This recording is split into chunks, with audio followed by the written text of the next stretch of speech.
Well, right now we're talking about pension plans, or I guess these days the lack thereof. The Bureau of Labor Statistics tells us during the early 1990s, 35% of private industry employees were working for an employer that provided a pension.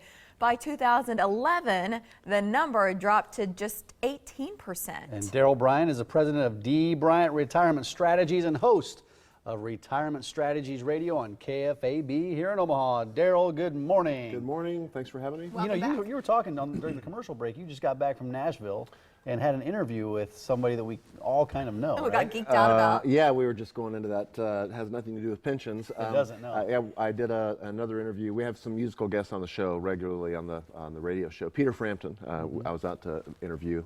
Frampton Comes Alive, 17 million copies he's sold of his album. So it was I'm a classic rock guy, so quite a treat for me. So that'll air as a pre-record. That'll air here in a couple of weeks on the show. So we'll keep an ear out. Absolutely. Of course, KFAB on weekends, here on the Morning Blend every Thursday.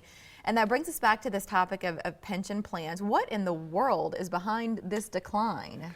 Okay, so you're absolutely right. The number of pension plans has declined drastically. Since 1990, as you said, Mary, 35% down to only 18%. And the reason for that is early in the 1990s, interest rates fell. Pension managers could see that they were not going to be able to pay you, the employee, when you retire and your replacement at the same time. Why? Because they like to manage money safely, naturally, and then they have to start paying you, or continue to pay you, I should say, some portion of your income after you retire.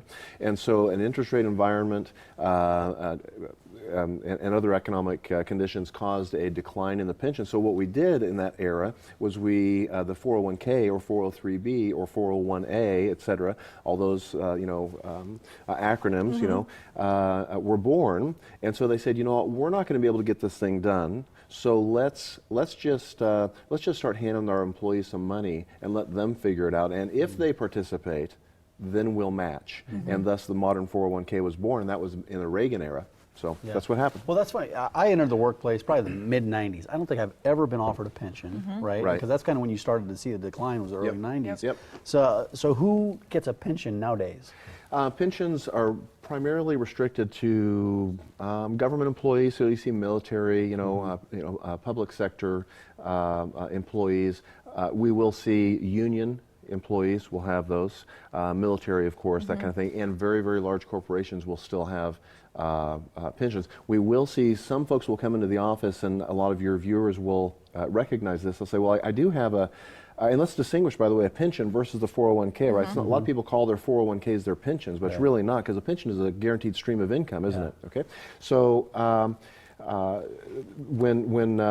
that you are retiring or getting ready to retire, you're supposed to take all these dollars in and then turn around and create your own pension. So we really shifted a lot of responsibility over to the employee, and so we just have those very few people in the public sector that have pensions.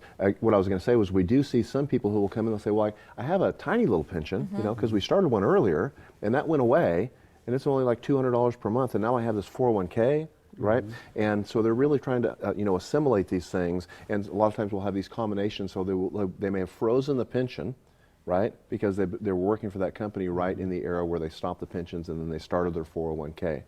So that's what's going on. Can you replace pensions then with 401k, or would you point to another replacement? How do people make that work? Okay, so it's your responsibility now, since you don't have that guaranteed stream of income from your employer, to take your lump sum and then create your own pension, right? So that's a lot of responsibility for you. And here's the way I look at it. The folks that were supposed to be educated to get it done and do it safely and provide that lifetime income could see that they couldn't get it done.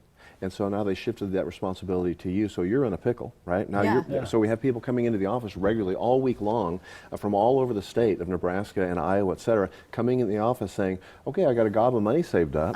What am I supposed to do? No kidding. Because I'm not hearing what I'm supposed to do to create this income stream, and this is where we have such a deficit in our culture, in our economic culture with retirees. And they're saying, show me how to create an income plan, and of course that's what we specialize in. Yeah, that's what you do. You work with people who are getting close to that retirement age, right? You don't necessarily work with the 20-somethings, but it's more older people who are looking to retire. How do you help them?